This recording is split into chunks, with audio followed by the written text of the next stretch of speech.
읽어주는 동화책 헨젤과 그레텔. 옛날 독일의 한 마을에 헨젤과 그레텔이라는 오누이가 살고 있었어요. 그러던 어느 날 어머니가 병에 걸려 돌아가셨어요. 가족은 모두 슬픔에 잠겼어요. 아버지는 아이들을 위해 새 어머니를 맞이했어요. 그러나 새 어머니는 날마다 힘든 일을 시켰죠.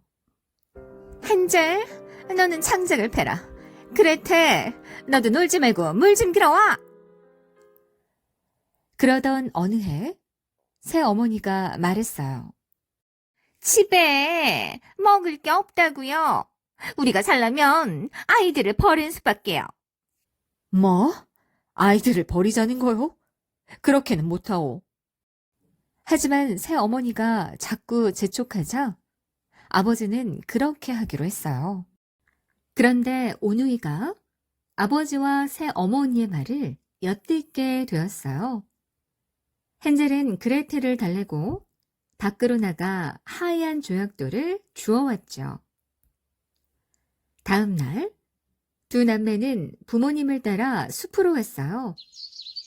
헨젤은 뒤떨어져 걸어가면서 주머니에 넣어두었던 조약돌을 지나는 길마다 하나씩 툭툭 떨어뜨렸어요. 숲속에 도착하자 새 어머니가 말했어요. 아버지와 함께 나무 해올 테니 여기서 기다려라. 아이들은 모닥불 옆에서 재미있게 놀았어요.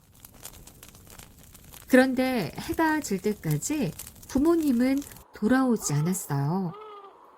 오빠, 무서워. 집에 가자. 그래, 걱정하지 마. 달이 뜰 때까지 기다리자. 달이 뜨자 조약돌이 달빛에 빛나며 길을 알려주었어요. 두 아이를 버린 것을 후회했던 아버지는 집으로 돌아온 두 아이를 보며 기뻤어요. 아이들이 집으로 들어가자 새 어머니는 말했어요. 길을 찾지 못하게 내일은 더 깊은 숲속에 두고 와요.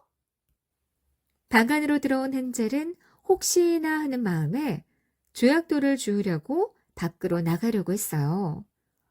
그런데 밖으로 나가는 문이 잠겨 있었어요. 그날 밤 헨젤은 불안한 마음에 잠을 설쳤어요. 다음 날 새 어머니는 작은 빵을 주며 말했어요. 자, 빵을 하나씩 줄 테니 배고프면 먹어라. 헨젤은 길을 표시하려고 주머니 속에 빵을 조금씩 뜯어 길에 떨어뜨렸어요. 깊은 숲속에 도착하자 새 어머니가 말했어요. 나무를 해올 테니 여기서 기다려라. 두 남매는 사이좋게 빵을 나눠 먹으며 기다렸어요. 이번에도 부모님은 해가 질 때까지 돌아오지 않았어요. 이윽고 승달이 동시에 떠올랐지만 헨젤이 떨어뜨려 놓은 빵 조각은 전혀 보이지 않았어요. 숲속의 새들이 모조리 쪼아먹어 버렸던 거예요. 헨젤은 훌쩍훌쩍 우는 그레텔의 손을 잡고 어두운 숲속을 걸어갔어요. 그런데 힘없이 걷고 있던 헨젤이 갑자기 소리쳤어요. 그레텔, 저기 좀 봐. 과자로 만든 집이야. 헨젤은 말랑말랑한 지붕을 한 조각 잘라 먹었어요. 그레텔은 반짝이는 창문을 하나 뜯어 먹었어요.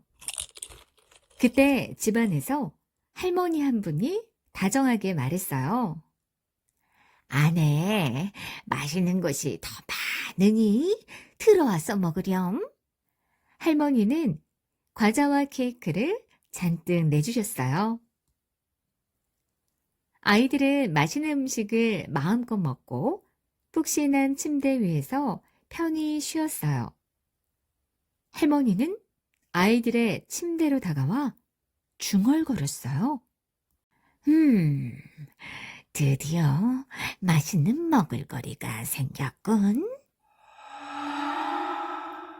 사실 이 과자집은 마녀의 집이었어요. 이튿날 아침, 할머니는 그레텔을 향해 외쳤어요. 그레텔, 네 오빠는 저기 우리에 갇혀 있다. 네 오빠를 포동포동 살찌운 다음 잡아먹을 테다. 그레텔은 마녀가 시키는 대로 일을 했어요. 며칠 뒤 마녀가 지하실로 내려와 말했어요. 얼마나 살이 쪘는지 손을 내밀어 보거라. 헨젤은 눈이 나쁜 마녀에게 닭뼈를 내밀었어요. 아니, 그렇게 먹었는데도 살이 안 찌다니? 그날 저녁 마녀는 그레텔을 잡아먹기로 했어요. 그레텔, 문을 열어서 장작이 잘 타고 있는지 보거라. 그레텔은 마녀의 속셈을 알고 이렇게 말했어요. 어떻게 하는 건데요? 한번 보여주세요. 마녀가 화를 내며 뚜껑을 열고 머리를 들이밀자 그레텔은 마녀의 등을 힘껏 밀었어요.